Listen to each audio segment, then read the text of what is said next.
ஒரு மனுஷன் எப்படிலாம் மாறுவாங்கிறது என்னாலே அப்படி நம்ப முடியல. இந்த வீடியோவை ஃபுல்லா பாருங்க. நம்மட்ட பப்பி வாங்கியிருந்த ஒரு கஸ்டமர் ரொம்ப அழகா அத கியூட்டா கொஞ்சி அழகா வீடியோ போடுறது என்ன, அத கொஞ்சுறது என்ன, அழகா தூங்க வைக்கிறது என்ன, அதுக்கான ஃபுட் ஷெட்யூல் எல்லாமே நம்மட்ட கேட்டு வீடியோ போட்டு அதெல்லாம் என்ஜாய் பண்ண பர்சன் அகைன்ஸ்டா நமக்கு மாறி இன்னைக்கு ஒரு வீடியோ போட்டிருக்காங்க. இந்த வீடியோவை ஃபுல்லா பாருங்க. Hi hello dear bed lovers. நம்ம இன்னைக்கு வந்துட்டு என்னன்னா ஒரு ரீசெண்டா நம்ம ஒரு இஷ்யூ பத்தி தான் பேச போறோம். நம்மகிட்ட July 19th beagle female puppy நம்மகிட்ட ஒரு லேடி வாங்கியிருந்தாங்க. அந்த லேடி பாத்தீங்கன்னா நம்மகிட்ட ஜூலை 19 9,300 நமக்கு ஜிபேல போட்டுட்டு இருந்தாங்க. அவங்களோட பர்சன் இங்க வந்து நம்மகிட்ட எடுக்கிறாங்க. ஒரு 2 பர்சன் அனுப்பிட்டு இருந்தாங்க. நேர்ல வந்து எடுக்கிறாங்க. நம்ம அவங்களுக்கு வீடியோ கால்ல பப்பீஸும் காமிச்சிருக்கு. அவங்களுக்கு தென் நேர்லயும் அவங்களோட பர்சன் தான் வந்து நம்மகிட்ட கலெக்ட் பண்ணிட்டு போறாங்க. இது முடிஞ்சிருச்சு. தென் வந்துட்டு நம்ம அவங்களுக்கு டிரான்ஸ்பர் ஆயிடுச்சு. அகைன் ஒரு 2 to 3 days கழிச்சு நமக்கு கால் வருது அதே லேடிட்ட இருந்து. என்னன்னா அந்த பப்பி வந்து நான் கேட்டது இல்லைங்கிறது சொல்றாங்க.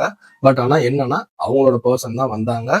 அதே லேடியோட தெரிஞ்சவங்க தான் வந்து நம்மளை கலெக்ட் பண்ணிட்டு போறாங்க. மார்க்கிங் இல்லை அப்படின்னாங்க. ஓகே, நான் என்கிட்ட இன்னொரு பப்பி இருக்கு, நான் அதை ஷேர் பண்ணிடுறேன்னு சொல்லி நம்ம அந்த லேடிக்கு வந்துட்டு நம்ம என்ன சொல்றோம், நான் இன்னொரு பப்பி அனுப்புறேன் அப்படின்றோம். அவங்க என்ன சொல்றாங்கன்னா, நமக்கு அந்த பப்பிலாம் எனக்கு வேணாம், எனக்கு வந்து நீ என்னோட பணத்தை போடு, எனக்கு வழக்கம் இல்லை. பட் அவங்க அந்த வழக்கம் இல்லைங்கிற சொல்ற வே இருக்குல்ல, எனக்கு நீங்க பணத்தை போடுங்க, நான் கொடுத்துறேன், பப்பி அனுப்புறேன் அப்படின்னா முடிஞ்சு போச்சு. அவங்க நம்ம மேல ஒரு டாமினண்டா ஒரு வேற மாதிரி ஒரு கருத்தை வச்சு பேசியே நம்மகிட்ட என்ன பண்றாங்கன்னா பணத்தை போடுங்கிறாங்க. தட் மீன்ஸ் கார்னர் பண்ணி நீ எனக்கு பணத்தை போட்டே ஆகணுங்கிற மாதிரி ஒரு இது பண்றாங்க. என்ன ஆயிடுச்சு, நம்ம கொடுத்து ஜூலை 19th பப்பி கொடுத்தது இப்போ ஆல்மோஸ்ட் வந்து இன்னைக்கு டேட் பாத்தீங்கன்னா August 22 ஆகுது. இப்போ என்ன இஷ்யூ போய்கிட்டு இருக்குன்னா, நமக்கு ஒரு வீடியோ வந்து அவங்க போட்டோ வீடியோ ஏதோ ட்ரெண்ட் ஆயிடுச்சு. நமக்கு நிறைய வெல் விஷர்ஸ், நம்மளோட கிளைண்ட்ஸ் நிறைய பேர் நம்மளோட கிளைண்ட்ஸ் என்ன பண்றாங்கன்னா கால் பண்ணிட்டு இந்த மாதிரி உங்களை யாரோ தப்பா பேசி போட்டிருக்காங்க. நம்மளோட வெல் விஷர்ஸ் நிறைய பேர் நமக்கு கால் பண்ணியிருந்தீங்க. இந்த மாதிரி உங்களை வந்து ரொம்ப இன்டெப்தா உங்களோட ஃபேமிலி அளவு பேசி ஒரு லேடி வந்து வீடியோ போட்டிருக்காங்கன்னு சொல்லி நம்மளோட நிறைய கஸ்டமரா இருக்கட்டும், நமக்கு தெரிஞ்சவங்க, நம்ம வெல் விஷர்ஸ் நிறைய பேர் நம்மகிட்ட கால் பண்ணி சொன்னீங்க. அவங்க எல்லாத்துக்குமே ரொம்ப நன்றி. ஏன்னா எனக்கு நீங்க இது மாதிரி சொல்லணும்னா எனக்கு என்ன மாதிரி நம்ம பேக்ரவுண்ட்ல போய்கிட்டு இருக்குன்னு நமக்கு தெரியாது.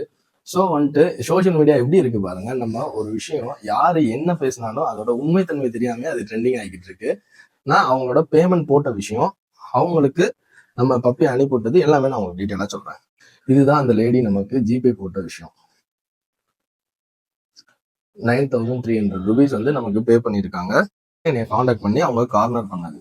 ஸோ இதுல என்ன விஷயம்னா, நம்ம பேமெண்ட் திருப்பி இந்த 9,000 பே பண்றது நமக்கு விஷயம் கிடையாது. நம்மள அவங்க பேசின வார்த்தைகள் அவங்க நம்மகிட்ட இருந்து எடுக்க முடியுமா?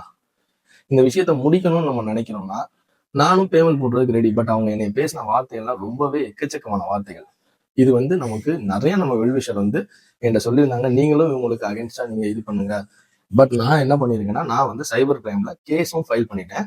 இதுதான் அந்த சைபர் கிரைமோட கம்ப்ளைண்டோட ஸ்டேட்டஸ். இது கரண்டா இது என்னன்னா, நிறைய கெட்ட விஷயங்களும் ட்ரெண்டிங் ஆகும்போது அது எப்படி போகுதுன்னா, நம்ம ஏதோ தப்பு பண்ண மாதிரியே போகுது. பட் அந்த லேடி பேசின ஒவ்வொரு வார்த்தையுமே கரெக்டான வார்த்தையா நீங்களே சொல்லுங்க. நமக்கும் இதே மாதிரி பேசி வீடியோ போட்டோம்னா அது நம்மளோட லெவல். நம்ம ஒரு பிசினஸ் பண்ணிக்கிட்டு இருக்கோம், நம்மள்ட்ட ஒரு இவ்வளவு கிளைண்ட்ஸ் இருக்காங்க, நம்மளும் இந்த விஷயத்த இதே மாதிரி அவங்களுக்கு அகேன்ஸ்டா பண்றோம்னு நம்மளும் சாக்கடையா மாற வேணாம்னு சொல்லும் போதுதான் நானும் வந்துட்டு பொறுமையா போயிட்டேன். இந்த வீடியோ நீங்க கண்டிப்பா எல்லாருமே பாருங்க. நமக்கும் அதே மாதிரி பேசி நம்மளும் அதை சாக்கடைங்கிற மாதிரி நம்மளை நிரூபிச்சுக்க தேவையில்ல. அந்த லேடி பேசுறதை வச்சு அவங்களோட தரம் என்னங்கிறது உங்களுக்கு எல்லாத்துக்குமே தெரிஞ்சிருக்கும். கண்டிப்பா நீங்க நமக்கு சப்போர்ட் பண்ணுவீங்க, நம்மளை புரிஞ்சுப்பீங்கன்னு நம்புறேன்.